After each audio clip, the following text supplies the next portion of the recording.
This may come to a shock to you, but I studied 20 plus gurus across multiple social media platforms when it comes to the subject of modern dating and the word ghosting. And literally, I could tell you, I could close my eyes, put a blindfold on, and just listen and not watch, and they all sound the same. They may say it a little differently, but they all have the same pieces of advice.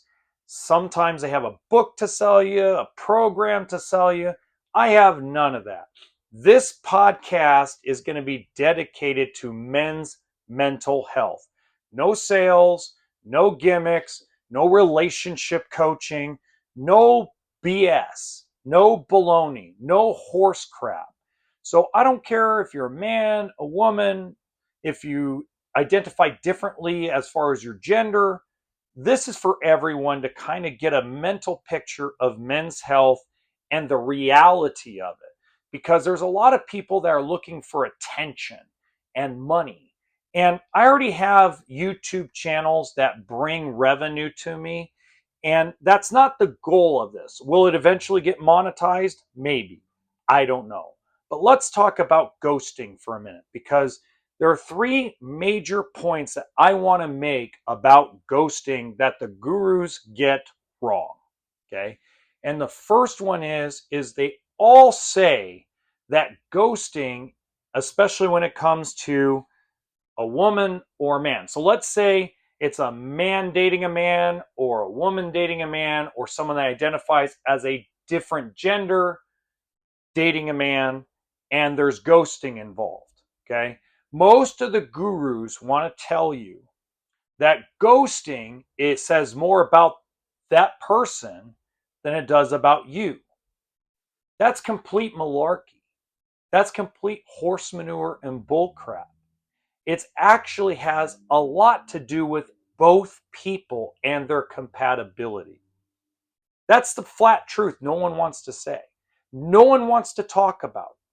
But the reality is let's say you're dating a woman, and everything's going great. Everything's going well. You both have feelings for each other. You both have expressed feelings for each other. Everything in a vacuum seems like it's going in the right direction, and then all of a sudden she disappears. Doesn't answer text, doesn't answer phone calls, doesn't answer social media, doesn't answer to anything, just kind of leaves you out there. It has something to do with you as well. It has to do with both of you. It doesn't have to do with just her. It has to do with both of you. It has to do with the fact that there's something about you that has come to her mind that she does not see a future with you.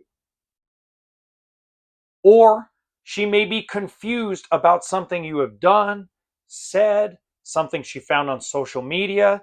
And unfortunately, in our society, people are not communicators like they were when I was growing up. When I was a young adult, my early 20s, mid 20s, 15 years ago, 18 years ago, we picked up the phone. We walked to each other's houses. We communicated. Nowadays, everybody kind of avoids conflict. Nobody wants to hurt somebody with words. Nobody wants to communicate. And the truth is we shouldn't need closure as men. So if you're a man and you're being ghosted, the best thing you could possibly do in this scenario is just allow things to process. Feel your emotions quietly. Don't go blabbing out to social media. Don't bombard her or friends or anybody else with text messages and calls. I've done that. Hell, I've done that as I gotten older, because it's like, whoa, what the hell is going on? And what I've learned to do is I've learned to bury myself into something that makes me money. Not the gym, I do go to the gym, but I'm talking about there in that initial process. It's like I just kind of bury myself in something that makes me a little money and puts a little money in my bank account. Even if it's a survey, even if it's doing like some kind of weird photo or video thing for Campbell's soup. I mean, whatever it may be, right? So that's what I typically do. Number two, that nobody wants to talk about when it comes to this ghosting manner, okay, is nobody wants to admit that the reason why people ghost each other is because in our society, men and women date multiple people all at once because social media, swiping dating apps, things of that nature, past people, direct messages, DMs, celebrities, everybody's got more access to each other around a broader sense of the world. Okay. So you're being ghosted, whether you're a man or a woman or however you identify gender wise, you're being ghosted because you're not a priority. They've decided that other things and other people are more of a priority than you. So it does have something to do with you, right? So is it bad? No. Is it something where, you know, that is just so destructive that it'll destroy your life? No, it shouldn't. It should not destroy your life. If someone has decided not to communicate with you, excuse my language, I'm going to cuss here, but fuck them. Move on. Move on with life. You know, if they don't feel the same way about you that you feel about them, you can't force it, right? It's the same thing about the friend zone. If someone wants to put you as a friend, as the opposite sex, okay, then just be their friend. Don't even think about the, either choose to be their friend or choose to exit. And I'll talk about that in another podcast episode. I'll talk about that in another video because I got some real strong feelings about that. The third thing that nobody wants to talk about when it comes to this ghosting situation is ghosting can also occur when someone wants to keep you in a game. They want to keep you on the back burner because maybe they've carried it down to maybe 2 or 3 people, right? So I've been in this situation. This situation sucks, okay? Because this is the type of ghosting that creates lies and stories, okay? So I'm going to give you a great example of this, okay? And I'm not going to use people's names or anything, but here's the example what I'm talking about, okay?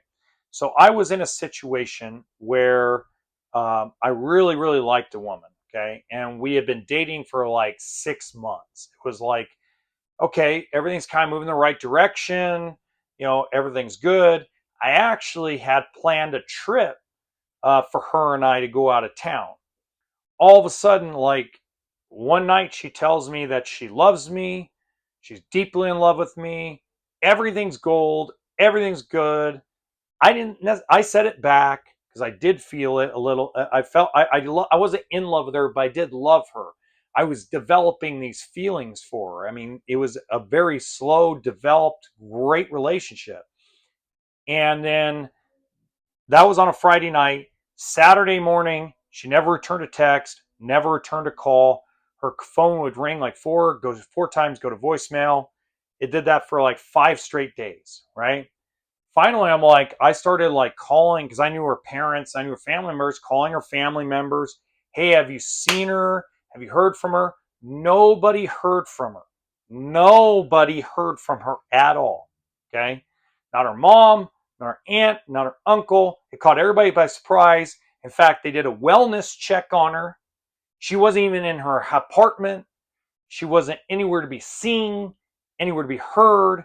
They put an APB out on her as a missing persons because she had been missing for over 5 days. Come to find out, okay, she was dating 3 guys for those 6 months. I was one of 3 guys she was dating.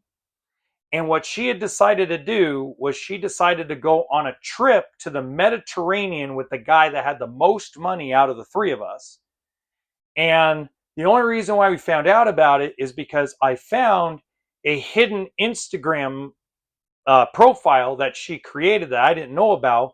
And the way I found it was because her brother and I we're sitting chatting over a video game, and he says, hey, I just saw a post by her on Instagram. And I go, really? I didn't see one on her Instagram. He goes, oh, I'll share it with you. There it is. And she's with this guy that's about 10 years older than me. They're on a yacht. She's like 95% naked, barely covering any parts of her, and voila. So sometimes, and this happens on all the genders. This is not specific to women. Men do this too, so I don't want to hear from the ladies, oh, you're just very sexist. No, this happens to everybody, where you're dating a certain amount of people and you're trying to process of elimination. So you start like putting people on the back burner because, okay, I want to see where this is going. So what's funny about the whole thing is, if you guys want to know the ending of the story, I actually never talked to her again. I actually cut her off. I mean, I blocked her on everything as soon as I saw that post. And she came over one day to the fifth wheel I was living in on one of the lots that I was working at. And she came over and she was screaming out in the fence, and I ignored her. I was like, I'm done. I'm not like that. I'm a one woman guy. I like to have one person I'm dating. And then come to find out, I found out through her brother, because her brother and I are still, good buddies, and we still talk when we play like different things like Minecraft and things. And he was telling me that she ended up with the second guy, because the guy in the yacht, I guess he like dropped her off at the airport, and like, because she wouldn't put out, he dropped her off at the airport like the next day after the yacht and told her goodbye and never saw her again. And so she ended up with the third choice. Okay. So that's the problem about ghosting. Nobody wants to know. If someone is ghosting, if someone doesn't want to communicate with you, they're going to start making up stories. They're going to disappear on you. I've had it where somebody lied to me and told me that they were in the hospital for like 2 weeks. I had literally a woman who like love bombed me one time. This is a while back ago. Love bombed me to death, and then disappeared, came back, knocked on the door, and I answered it, and she's like, oh yeah, I haven't had access to my cell phone. I've been in the hospital for like the last 17 days. I've been, they had this, they had that, something about running a temperature. And, I was young and gullible back then. I'm like, oh my God, what a horrible situation. And, now if somebody told me that, I'll be like, yeah, that's some bullshit, right? I mean, nobody does that. So if you're being ghosted, it is because of you. But it's not a bad thing, okay? It's nothing that is terrible about you necessarily. It's the fact that the person that you're dating or the person that you're seeing doesn't have the courage to either, one, tell you they're dating other people, number two, don't want to tell you that they don't feel like it's compatible, or number three, there's just something about you that they can't stand now that they've actually thought about it. Maybe they told you they love you and they want to be with you and they can see a future with you, but then they went home and went to bed, and it bothered them that they were that intimate with you, that emotionally available to you. So they're like, well, do I really find it compatible? And then they start finding like nitpicky things that's like, oh my God, there's no way I could be with them. So don't, yes, take it personally, but take it personally as in, okay, I need to focus in. Maybe I need to be a little more like selective about who I express my feelings back to until things feel a little more secure. And what I mean by that is, here's the best thing about ghosting. Okay. So if they ghost you, simply move on, right? If they want to be in your life, they need to show consistency in your life. That is a guru thing that is true. It is true. But don't just let them in the front door after the first time they show up. They got to be consistent with it. Like, you don't have to like play a game with them or anything, but just kind of like, all right, they text you, you know what? That's fine. You either answer real quick the first time, you can play that little thing if you want. Me personally, my favorite thing to do is if somebody ghosts me, I just put their notifications on silent with my Apple phone. with their personal phone number. I set the notifications to silent. They can see it's silent. And that way there's no confusion. They can call me, they can text me, whatever. There's no confusion that if you want to be in my life, you better just show up. If you don't want to be in my life, or if you're trying to keep me on the hook, texting and calling is not going to work. And that's the best way to do it, in my opinion. Let me know what you think in the comments section. Thank you for hanging out with me here on the podcast. Brand new podcast for you guys. Hopefully it was helpful. We're going to talk about friend zone soon.